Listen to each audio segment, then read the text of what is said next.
I'm Rick Harnish. I'm the Executive Director of the High Speed Rail Alliance. We're a nonprofit advocacy organization supported by our members. And our members are people who want to be able to ride the train for their own personal uses, or want to enjoy the kind of cities that happen when they have good train service. They're more financially healthy, safer to walk around in, and just more enjoyable places to live. So we strive to be the most knowledgeable, independent source of what high-speed rail is, why we should build it, and what steps local leaders, leaders at state capitals in Washington, D.C. can take to make it happen. We educate folks through a variety of forums like this one and others. And then we provide our members and local leaders the tools they need to educate their leaders in their state capitals and in Washington, D.C. Our goal right now is to help folks around the country convey to Congress that high-speed rail, intercity passenger rail like Amtrak and others, commuter rail and other transit all be included in the current debates on infrastructure. We're happy with the progress that we're making on that, but there's a long way to go. So the initial proposals are great, but we've got to ensure that they stay there as the sausage making process happens over the next couple of weeks. One of the frustrations I've had in my career is that we spend trillions of dollars on highway infrastructure, much of it public money, a lot of it indirect subsidies through parking minimums, etc. And we spend all of this money having no idea where people travel or for what purposes, or even to some degree to what time of day. There's a lot of data on how many cars pass a specific point, but that doesn't translate into where they're going, or even if they would choose to do something else if they had that choice. And so basically highways are designed, and local roads unfortunately are designed around making car travel fast and safe for the driver, but not necessarily safe for the local community or beneficial financially to the local community. So one of those missing pieces is where people are actually traveling today. And Bob Pauley is joining us today. He works with a company called Cellint, which actually analyzes real-time data on where people are traveling and helps cities, states, and the feds translate that into better planning in various forms. So Bob, I'll let you take it away with a quick presentation and then some questions afterwards. All right, thank you so much, Rick, and thank you everybody for joining us today. Yeah, my name is Bob Pauley, and I am the Vice President of Business Development for North America for a company called Cellint. Cellint is connected to the switching centers with Verizon Wireless all around the United States. And what that gives us is the potential, and actually in reality, the ability to observe approximately 1/3 of the population of the United States and their movement around the country or around their neighborhood in real time. And the way this works is that your cell phone, and most everybody has one, and it doesn't matter if it's an old grandmother's old jitterbug big button phone or the latest and greatest smartphone, Apple or Android, makes no difference at all. Each phone has a radio built into it. It's called the channel radio. This radio is independent of your voice or data connection. The United States, nobody else has this relationship with the largest cell phone or teleco company in the country. This gives us billions and billions of data points every day. And again, like I said, we monitor all this information. And we also do the same work up in Canada with Rogers. As I said, more than 30% of the US population, we observe the phones approximately every 60 seconds. The location data is observed every day, 24/7. The phone does not have to have GPS, Bluetooth, or an app deployed. This is part of the normal communications that goes back and forth between the network and the phone. And again, this is all in real time, typically updated at 15-minute delays. Cellint started off as a traffic data company. Again, as Rick mentioned earlier, the trillions that are spent on traffic.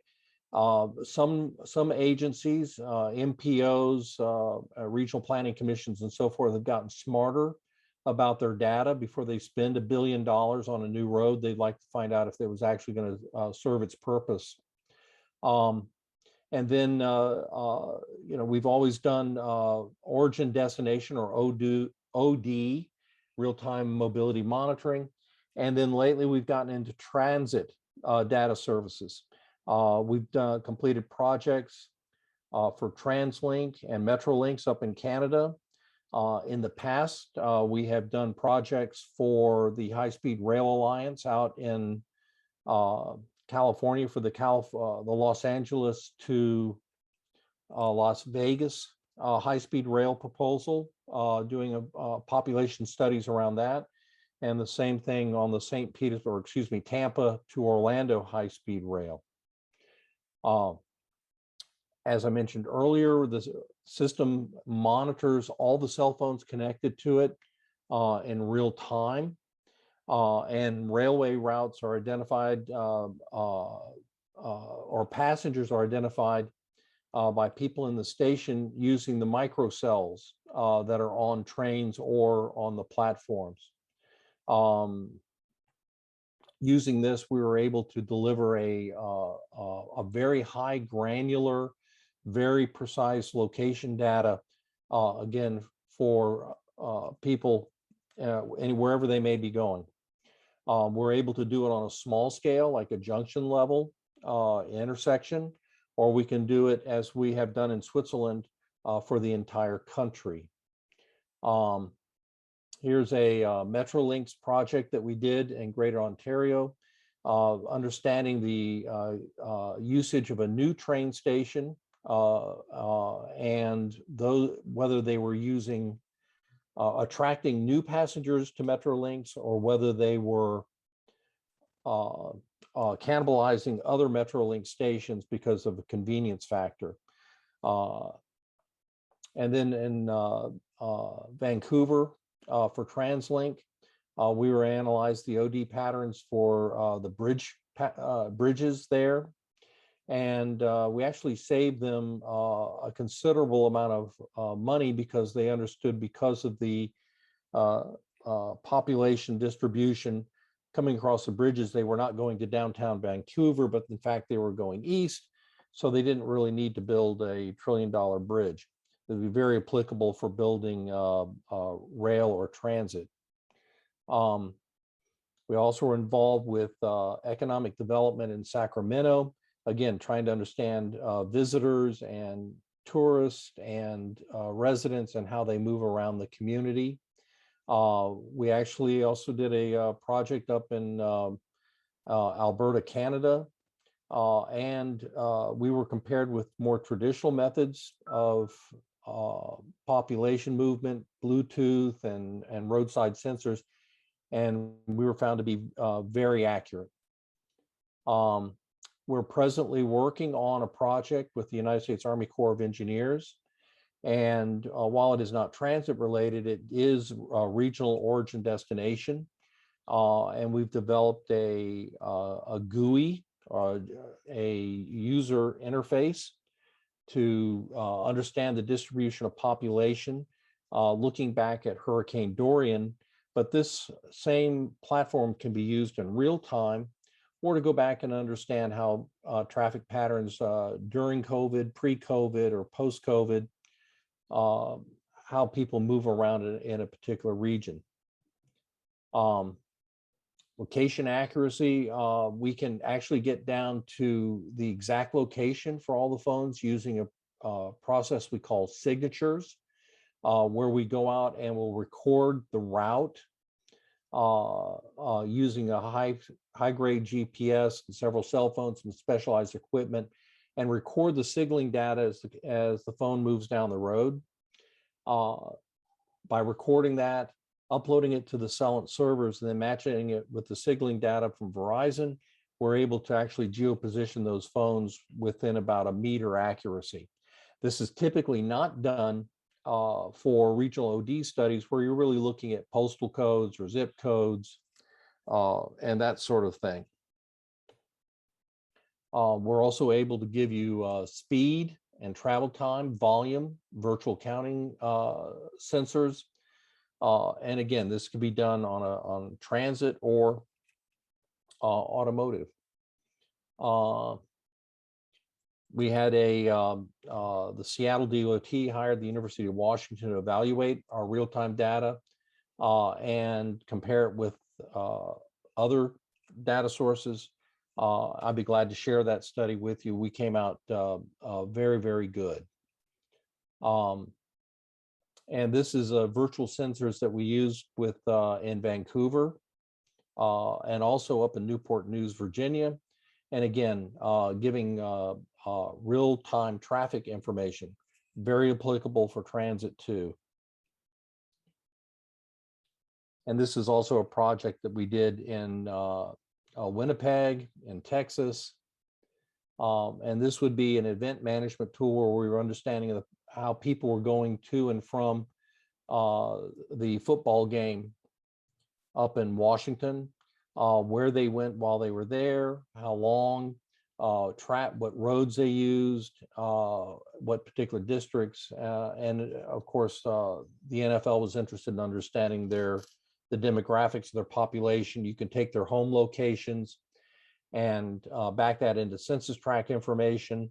We can't tell you what the exact address somebody lives at, but we can tell you what street they live on. So using that information, the NFL can understand their fans a little better. All of this is privacy protected very simply. We don't get any subscriber information at all. We don't get the name, phone number, or anything. Each device, as it's connected to the network, gets a unique identifier, which is consistent over time. And with that, we're able to do origin destination. All the customer information remains behind the firewall with the carrier. And all we get is the report on the signaling data, which would be the location data, what cell tower, what segment on the cell tower that they happen to be responding to. And then as an extra layer of protection, we never report on individual devices. In the United States, we only report on 24 and above. And some of our customers around the country, with great satisfaction and interest. And I'd like to open up for any questions you all might have at this time. Rick? Sorry about that. Thank you. So are there any questions out of the box?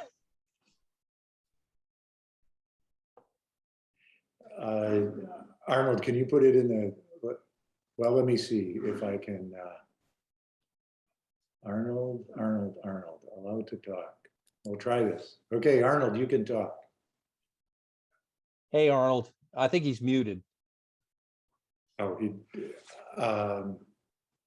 so he's asking what is it meant by 24 and above to hide the privacy data? Yeah, in other words, we never report, that's a very good question, Arnold. We don't report individual phones.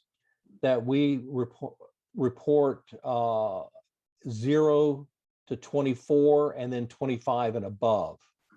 So say if you were doing an origin destination study, you wanted to understand how people were going from downtown Chicago into the suburbs, our reports would never indicate anything below 24. So you could never be accused of identifying an individual's particular travel patterns. It would be a business district, the postal code, or neighborhood, from this block in downtown Chicago to neighborhood.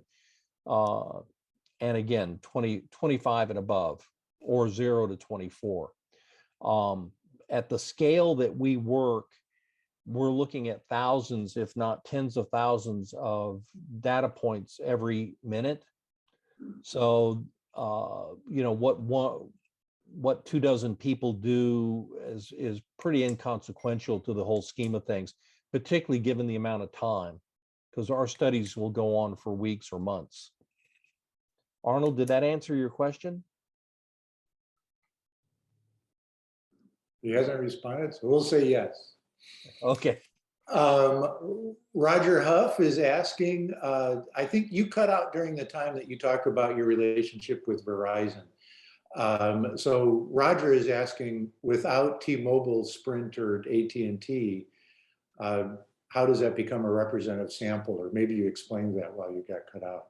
Yeah, the sample size with Verizon gives us approximately 1/3 of the population every 60 seconds. And that's a huge sample size. The data scientists tell me that when you're trying to understand particularly population movements, that sample size is so large that it dwarfs any other methodology that you might want to use, and that more doesn't indicate better after a certain point if you're looking at something statistically. Now, I'm going to throw that out there. We're also in talks with another carrier here in the United States to add their data to the present data that we're getting with Verizon, which would comfortably give us about 2/3 of the US population, or maybe even 3/4, depending upon what their eventual market size. I can't go into much more detail, but I do know from prior experience with working with two carriers. In the past, we worked with Verizon and Sprint before Sprint was bought by T-Mobile, and then looked at the data for just using Verizon data alone, and statistically, there was not a big change. So, yeah, go ahead. So AT&T users and T-Mobile users don't have totally different lifestyles from each other. Everybody's pretty much the same. And we have looked at the demographics for cell phone data as a whole, and y'all may have noticed, like you said, if there's a panhandler on the corner and they're living in a cardboard box and they've got the latest iPhone. Yeah. So it's like most everybody, it's across all demographics and economic groups, it's pretty much universal now. Excellent. And Clyde is asking, do you get data for cell phones where GPS tracking is turned off? Yes. Our system does not, Clyde, that's a very, very good question. The only thing that we need is the phone to be turned on and connected to the network. So again, it could be if you remember the old feature phones, or before they had screens and the only thing they did really was dial. Those phones have a control channel radio in them, and we see those, and we see the latest and greatest smartphones. GPS does not need to be on. Bluetooth, you can have it in any kind of power saving mode, with the exception of airplane or airport mode. Obviously, when you turn that off, the signaling data stops. But in all other cases, we see those phones fine.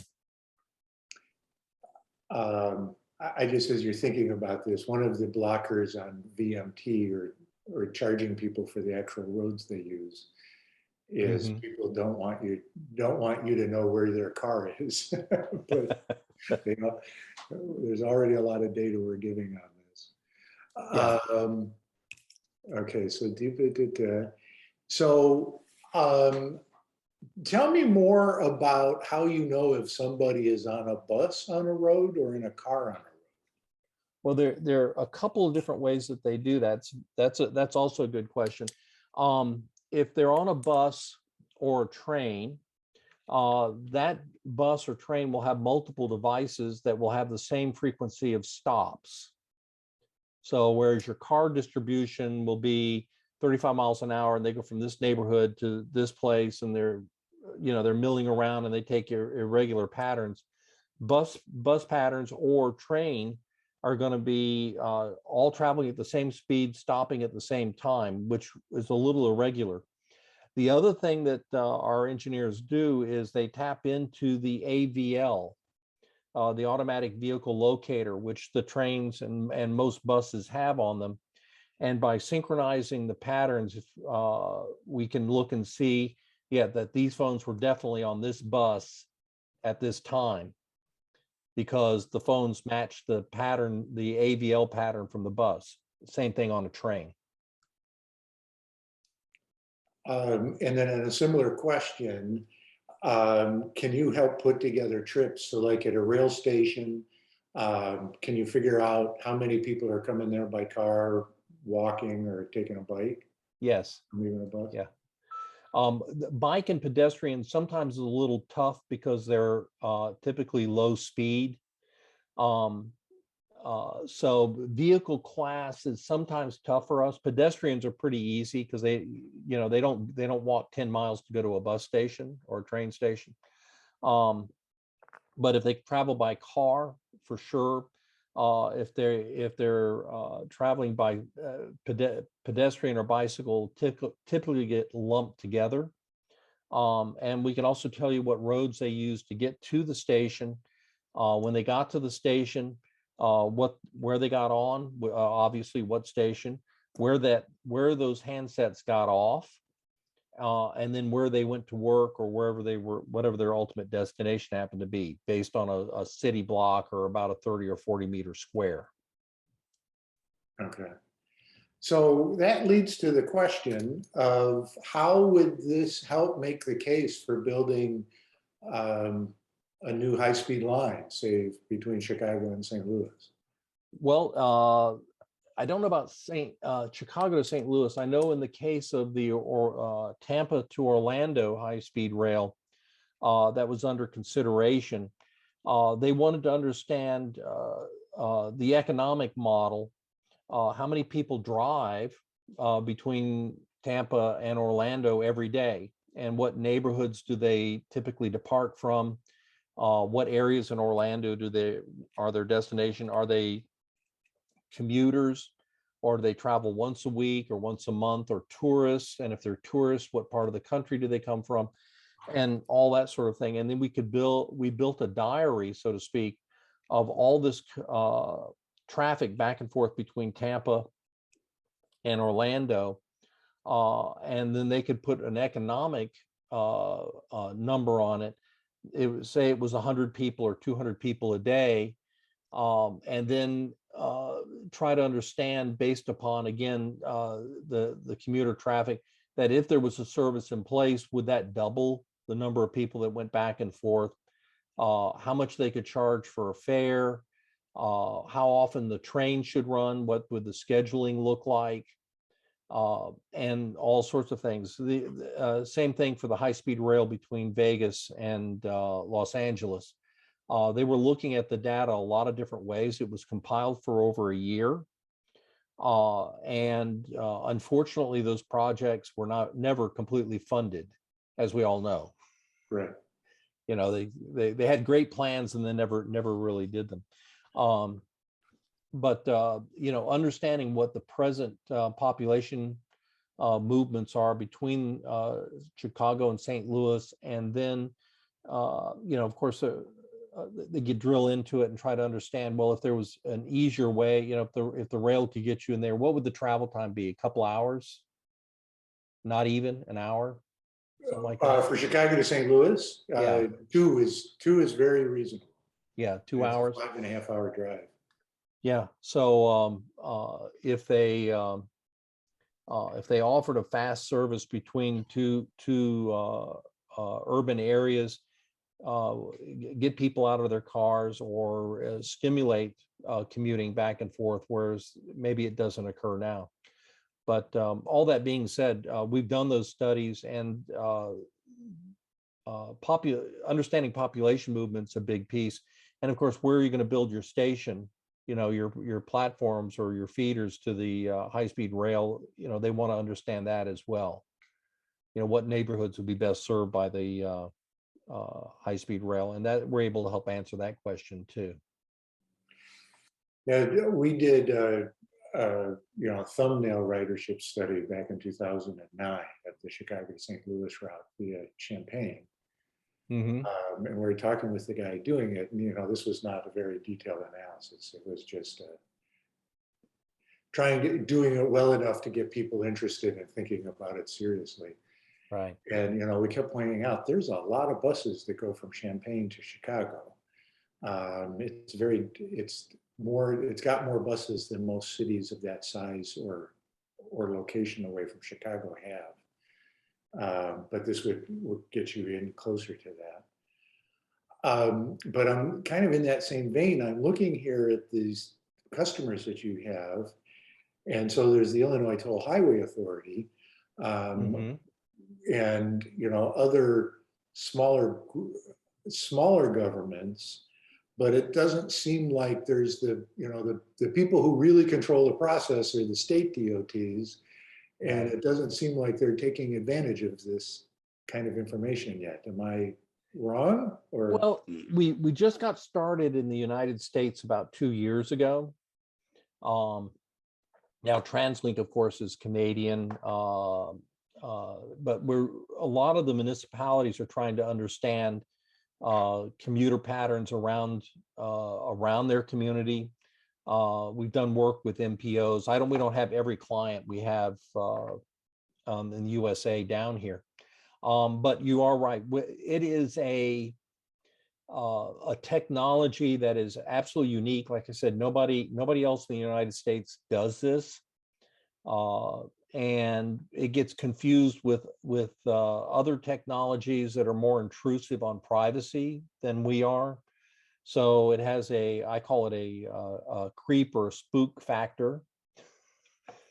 But we're not, honestly, we're not using any information other than the information the carrier would use to make sure that you're able to make and take phone calls on your phone. That same instantaneous or near instantaneous connection that you make when you hit the buttons, or if somebody makes a phone call to you, the network has to know where the phones are all the time. And we're just taking that information, again, with no subscriber information, and using it to geoposition the phone so we can do origin destination studies.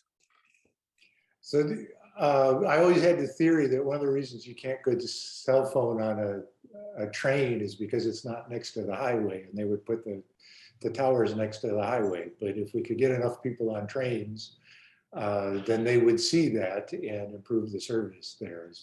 And Rick, you may recall, was back in the a couple months ago, I went to took Amtrak from Atlanta to New Orleans for a conference, and on the Amtrak train, what was very interesting is that for the most part I had very good cell connections, but that's because the train had microcells on it that were communicating back and forth between the towers, which when you get in rural Mississippi or Alabama might be miles and miles away. But I had pretty good cell coverage, surprisingly, while I was on the train. And the same thing on platforms and so forth at transit stations. They have microcells that are built in so that if you're underground, you can still make and receive phone calls.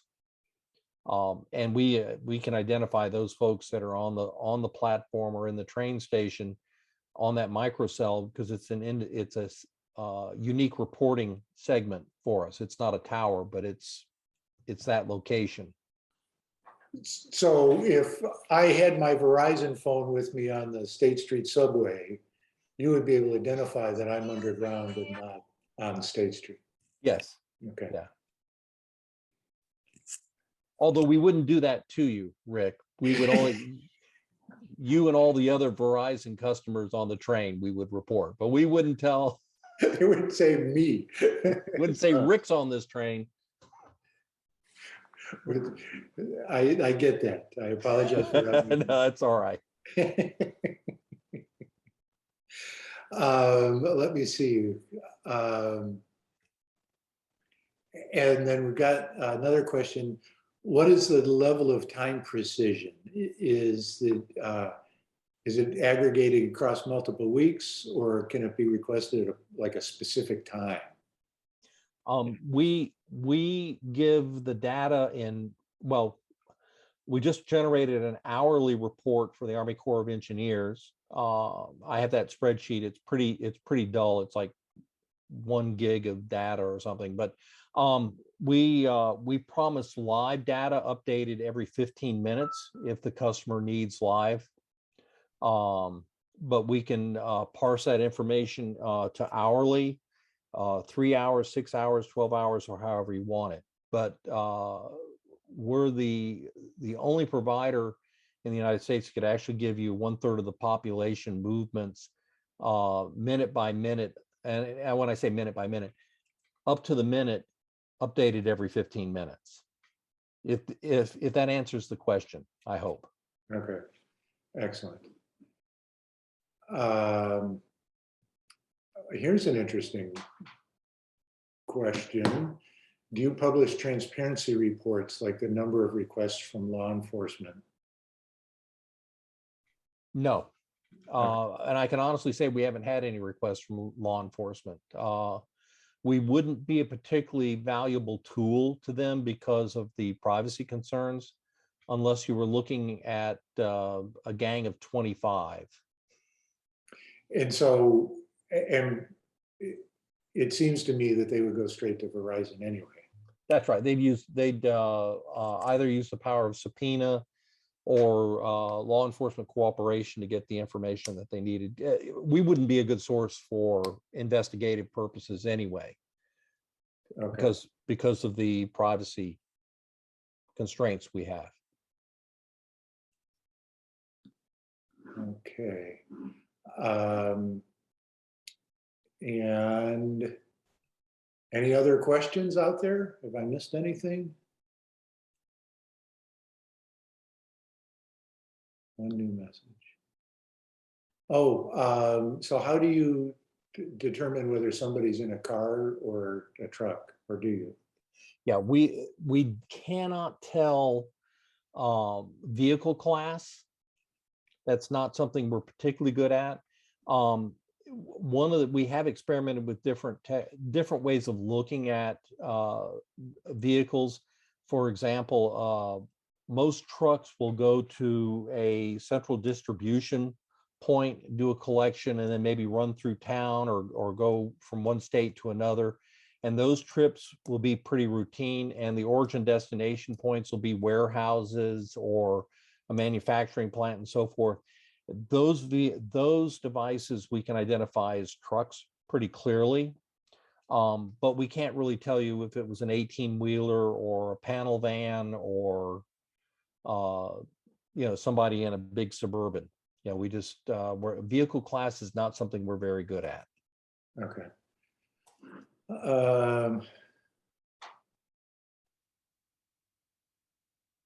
So we've got 2 more questions on the privacy issues. So Kyle is saying, it seems like if you tracked a phone long enough, you could figure out who it is. Mm-hmm. So the data may be anonymous when you collect it, but it seems like it could be, with some time and effort, you could figure it out. And I think you're saying you deal with that by not allowing fewer than 25 at a time. That's right. And the other way, the privacy is already built in because we're not granular enough to tell you.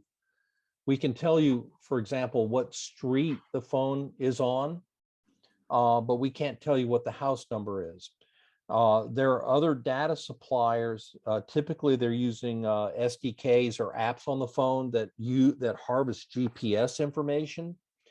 And with that, they can tell you what house you live in. And with that, you can back into Experian or one of the other credit agencies with that address, and you can come up with a dossier of the handsets that live there.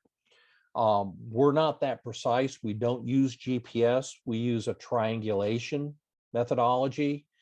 And even in an urban area, we're only good to about 20 meters, maybe 30 meters or something. So we can't give you the exact house address. Again, in the course of our business, we don't report 24 and below.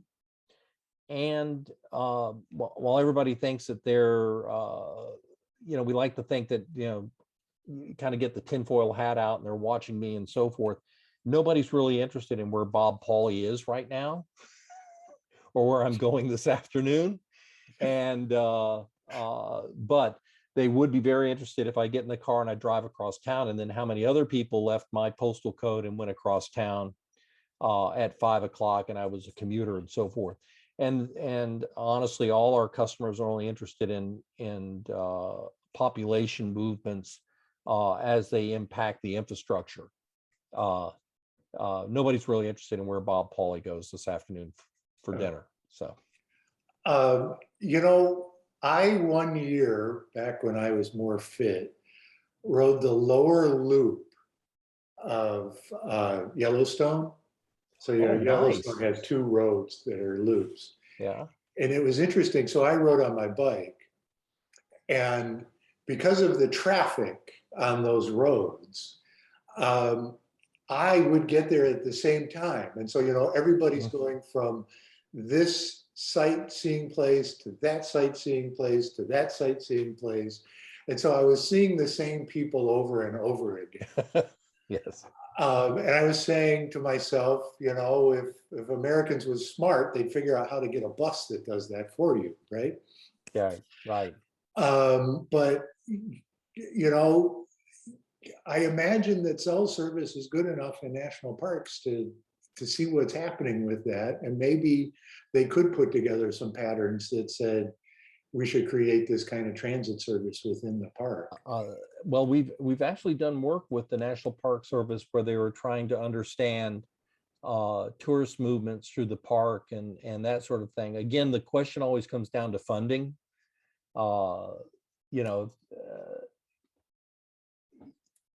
There are all kinds of different applications for our system, and like the high-speed rail or the park. But sadly, we're not free. So, but you're absolutely right, Rick. If they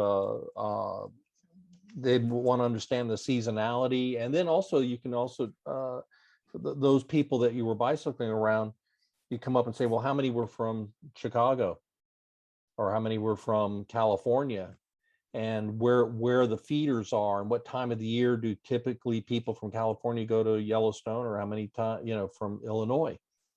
And, you look at it, on a big scale, and then where they go in the park. You may find that people from Illinois like Old Faithful or the Lodge there.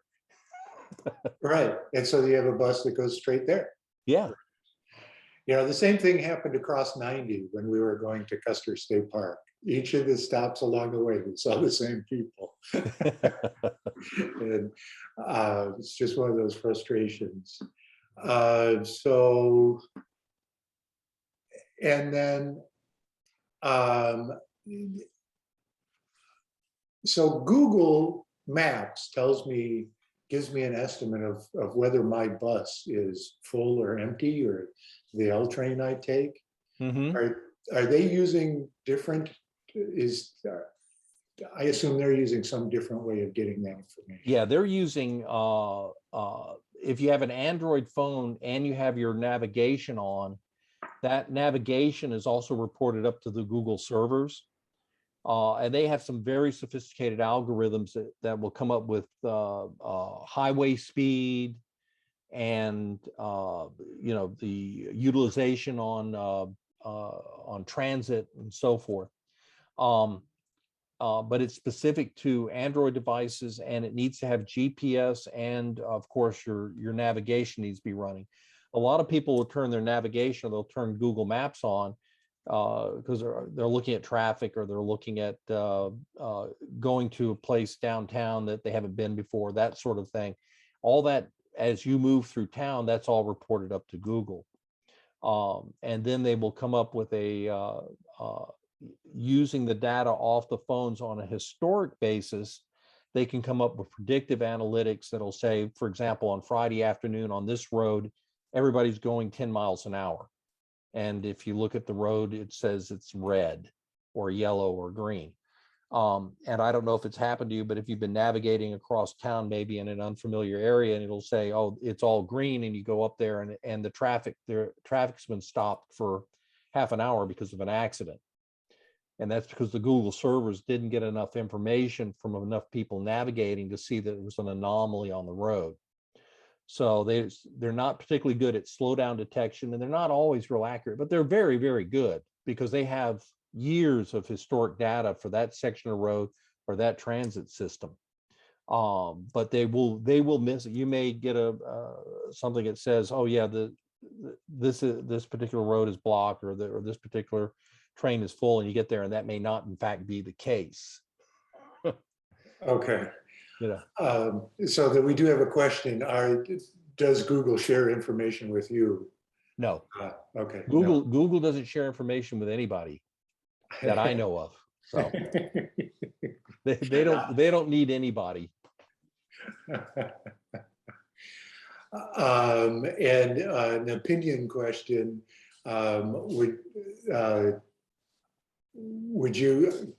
Do you have an opinion on whether Google Maps or Apple Maps does the traffic prediction better?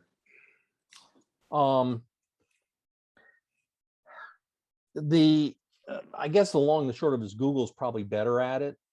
The platform that Apple uses, as I recall, is Here, Here, and I think Esri's involved in that also. But Google just collects an enormous amount of data, much more than the Apple servers do. So their navigation and I think their maps are more up to date on Google. But that's my personal opinion too. I'm sure that would be debated hotly over a cocktail somewhere. Okay. Well, we're at the top of the hour. Thank you again very much for doing this presentation. I'm glad that we got it together and got it done. Thank you all for joining us and asking good questions.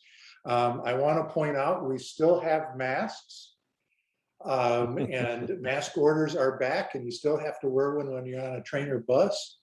So if you go to highspeedrail.us, and click that donate button, and we will send you a mask. And I'm sure that some of yours are getting old and cranky and need to be replaced. So thanks again to everybody for showing up. Bob, we will talk again soon. Thank you. All right. Thank you, everybody, for your patience with us this afternoon. Take care.